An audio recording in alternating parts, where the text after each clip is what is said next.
এই পাশে বাংলাদেশ এবং এই পাশে ইন্ডিয়া। এই WhatsApp guys, welcome back to another new blog. সবাই কেমন আছেন? আশা করি সবাই অনেক অনেক বেশি ভালো আছেন। আর আমরা যাব আজকে ইন্ডিয়ায়। বাংলাদেশ থেকে সরাসরি বাইক নিয়ে চলে যাবে ইন্ডিয়ার বর্ডারে। সো যারা যারা এই ভিডিওটি মিস করতে না চান তো অবশ্যই চ্যানেলটিতে একটা সাবস্ক্রাইব করে দিন, একটা লাইক করে ভিডিওর সাথে। আমরা এখন যে রাস্তাটায় আছি এই রাস্তাটি হচ্ছে ইন্ডিয়া যাওয়ার প্রথম রাস্তা। সো এই রাস্তার দুই সাইডে যে গাছগুলো আছে এবং যে ফসলগুলো আছে এগুলো সমস্ত ফসলই বাংলাদেশের, এবং সামনে যে খেরের পুঞ্জ দেখতে পাচ্ছেন এটাও কিন্তু বাংলাদেশের, এবং দুই সাইডে যত জমি আছে বাঁশঝাড় আছে সবগুলো কিন্তু বাংলাদেশের, এবং সামনে যে পুকুরটা দেখছেন এই পুকুরটাও বাংলাদেশের। কিন্তু মজার বিষয় হচ্ছে যে একটু ডান দিকে আমি ঘোরানোর চেষ্টা করছি, দাঁড়ান একটু গাড়িটা সামনে নিয়ে যাই, তারপর আপনাদের ঘুরিয়ে দেখাচ্ছি। এই যে সামনে দেখছেন একটা সাদা পিলার, এটা কিন্তু ইন্ডিয়ার যে বর্ডারের পিলার, এবং এই যে একটা সাদা পিলার দুই পাশে দুইটা, এগুলো কিন্তু এই যে এগুলো দেখতে পাচ্ছেন এগুলো সমস্ত কিছু ইন্ডিয়ার তৈরি। এগুলো সব কিছু ইন্ডিয়ার চা বাগান, ইন্ডিয়ার এই যে ক্ষেতগুলো সমস্ত কিছু কিন্তু ইন্ডিয়ার। এবং এই যে একটা খুঁটি দেখতে পাচ্ছেন এই খুঁটিটাও কিন্তু ইন্ডিয়ার সীমানার ভিতরে।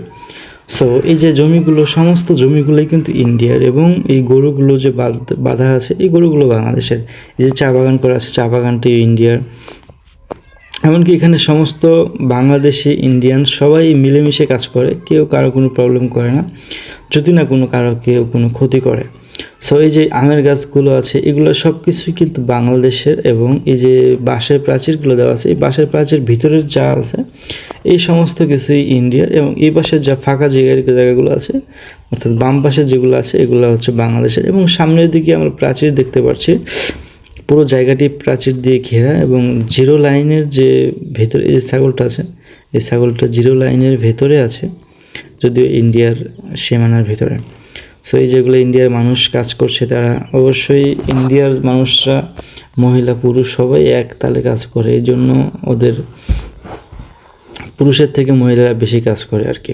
এই যে চা বাগানে আমরা তো সবসময় দেখি চা বাগানে সবসময় 12 মাস মহিলারা কাজ করতে থাকে, পুরুষদের তুলনায় মহিলারা ডাবল।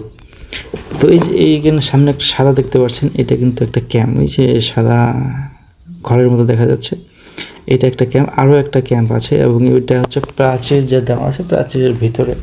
এটা জিরো লাইন থেকে প্রায় 200 বা 150 মিটার ভিতরে। এই যে এটা একটা সাদা, এখানেও একটা ক্যাম্প আছে। এখানে মোটামুটি 3টা ক্যাম্প আছে, আমি আপনাদের আরও একটা ক্যাম্প আছে এটা দেখাবো।